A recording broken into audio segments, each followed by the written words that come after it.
In this video, we'll be going over the history of the racial abilities of our favorite cow friends, the Tauren.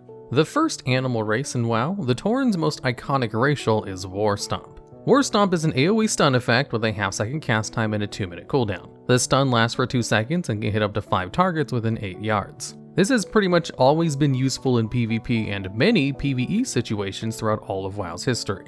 Next up we have Endurance. This was super simple and gave the Tauren a 5% increase to their total health. With this, a Tauren tank had slightly more health than any other tank, but it wasn't as significant as it might sound. Next up we have Cultivation, which increased the herbalism skill of Tauren by 15. Super simple. Lastly, we have their Resistance racial and Nature Resistance. This provided a flat plus 10 to the Tauren's Nature Resistance stat, which, like all racial resistance stats, was pretty niche in its usefulness. Another small thing I wanted to mention here is that back in Vanilla WoW, Tauren had bigger hitboxes than other races. Male Tauren specifically had the biggest hitbox of any playable race in the game. This also gave them the longest melee range. So come the Burning Crusade with the introduction of arenas, some players in PvP were able to hit their opponents on the opposite side of a pillar, giving them an even greater advantage as a warrior in PvP.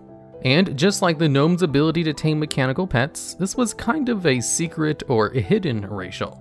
During all of the beta for the original WoW, the Tauren also had a racial running speed called Plains Running, which basically let them run at mount speed after they were running for 10 seconds uninterrupted, as originally Tauren were seen as too heavy for mounts, so this was supposed to be the replacement. But it was really overall just god-awful, because you'd lose the run speed if you entered combat, and normal mounts could run through mobs as long as they weren't dazed. So, it took longer to get to mount speed and was less useful than a normal mount, and it was scrapped, as they were afraid any buffs to the ability might make it overpowered. So it was removed at the last second before the launch and replaced with, of course, the Kodo mount, and was even mentioned in the instruction manual that came with the game as a feature that Taurens had, and could use, even though they never could in the live version of the game. There were no changes to Tauren racials in the Burning Crusade, so we'll just slide right past that and move on to Wrath of the Lich King, where the only change was to Nature Resistance, which was modified to now have a 2% reduced chance to be hit by nature spells instead of a plus 10 resistance to it. This wasn't anything special, all resistance racials got a similar change. It was also during Wrath that the hidden racial we mentioned earlier was removed due to just how powerful it was in Arena throughout TBC. Hitboxes were normalized, so the gnomes and Taurens didn't have vastly different melee attack ranges. The Cultivation racial didn't change here, but the Gathering professions each got a special ability. Herbalists got the ability Lifeblood, a small heal over time that was pretty good, but there was an interesting interaction between Cultivation and Lifeblood, in that Tauren had to get 15 more skill in Herbalism than anyone else in order to reach the next rank of Lifeblood. A strange little interaction due to the increase in skill that Cultivation gave them. Moving on to the Cataclysm, resistance racials were changed again to now give a scaling amount of resistance to your racial stat based on your level. So at level 1, a Tauren would have 1 nature resistance, and at level 85, they would have 85 nature resistance. War Stomp was modified to now be able to work while shapeshifted, increasing the strength of Tauren druids by a fair margin. Cultivation also got an update as Worgen got a racial called Flayer, which, in addition to increasing their skinning skill by 15, it also increased their skinning speed. So in an effort to keep parity, this increased gathering speed was added to Cultivation as well, bringing the gathering time down from 2 seconds to half a second. And while later expansions added enchantments that allowed other races to get the same benefit, for the time being, the Tauren was the fastest herb gatherer. It is also worth noting here that Tauren can be druids, and druids are still the most proficient gatherers, as they can stealth past mobs in cat form and dash away if enemies are coming at you, as well as root them so they can't interrupt your gathering. They can even gather in flight form, so they don't actually have to land or dismount to gather from nodes. So a Tauren druid is the best gathering tool you can really have.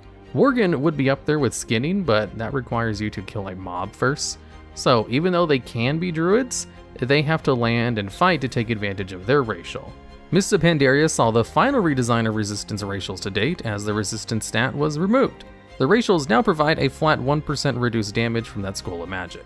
The last expansions were very light on racial changes, but with Warlords of Draenor, everything was rebalanced. First off, Endurance was modified to now give a scaling amount of stamina in place of the 5% health boost from before. And just like the resistance racial of Cataclysm, it increased your stamina by a flat amount as you leveled up. Then a new racial was added to the Tauren in the form of Brawn. This increased the critical strike bonus damage and healing by 2%.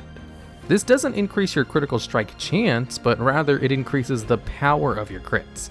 So when a Tauren crits with either an attack or a heal, it's just 2% stronger. This was added in an effort to better balance the racials for competitive content, as Taurens were one of the few races with no real DPS increase from a racial. A bit later on in the expansion in patch 6.2, the cooldown of War Stomp was reduced from 2 minutes down to 1.5 minutes. Another welcome change, but on top of that they also made the ability immune to pushback. Even though it had a very short cast time of half a second, the push time on it could sometimes make it take over a second to cast. Lastly, we have Legion, and the last time the Tauren racials have changed as of Shadowlands, and the only change was a hotfix that ensured that the Tauren's brawn appeared correctly in the spellbook, as there seems to have been issues where it wasn't actually showing up. As the Tauren racials have remained stagnant since Legion, let's shift gears a bit and look at the racials of the High Mountain Tauren, as they were made a playable race for the Horde in patch 7.3.5, and hold the honor of being one of the first allied races added to the game. Starting off, we have Bull Rush. This is an active ability that lets the High Mountain charge at a target, knocking down enemies.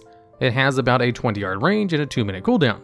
The charge lasts for 1 second, and the knockdown lasts for 1.5 seconds. This functions much like War Stomp, however, instead being a focus on a forward line instead of a circular AoE, even acting almost as a movement ability too, as you run faster and it doesn't require a target to use. And also, like War Stomp, it can be used in Druid forms, meaning, for example, in Cat form, this charge sends you even faster, as it does stack with some speed buffs. Next up, we have Pride of the Ironhorn, which functions exactly like the normal Tauren's Cultivation, except for mining rather than herbalism. It increases mining skill by 15 and decreases the gathering time quite considerably. By this point in time, the glove enchantments to increase gathering speed for other races have been added to the game, so it's not as special as it once was. Mountaineer is the next racial, and all it does is provide a flat 1% increase to the High Mountain's versatility. Pretty boring, but every race needs at least one boring racial to go with the fun ones. Waste Not, Want Not is one of the more interesting racials in the High Mountain list. It's a passive ability that gives you a chance to loot additional meat and fish. While it doesn't do anything for your combat power, it's a fun flavor thing, as the Tauren species overall can be described as hunter-gatherers. The High Mountain Tauren are far more connected to the hunter, while the regular Tauren are more connected to gatherer. Lastly, we have Rugged Tenacity, the strongest racial for High Mountain by far. What it does is reduce damage taken by 1.8% of your stamina. This is the High Mountain's answer to the Tauren's endurance. While the Tauren focus on increasing their health with stamina, the High Mountain focus on reducing the damage to their health with stamina. Think of it like this: for every 1000 stamina you have, you take 18 less damage from each attack. Unlike magic resistance racials, which decrease damage taken from a skull by a static 1%, this reduces the damage by a scaling amount and works on every damage type. And this was especially good on tanks, who commonly get lots of stamina. While this isn't the strongest racial ever, it is certainly the best from a power standpoint for the High Mountain Tauren. Although sadly in Battle for Azeroth it was nerfed a fair bit to now only give 0.6% of stamina, down from 1.8% in Legion. Alright, and that's all the history of racials for both the Tauren and High Mountain Tauren from vanilla up to the present time in Shadowlands. Be sure to watch the playlist for history and all the other racials.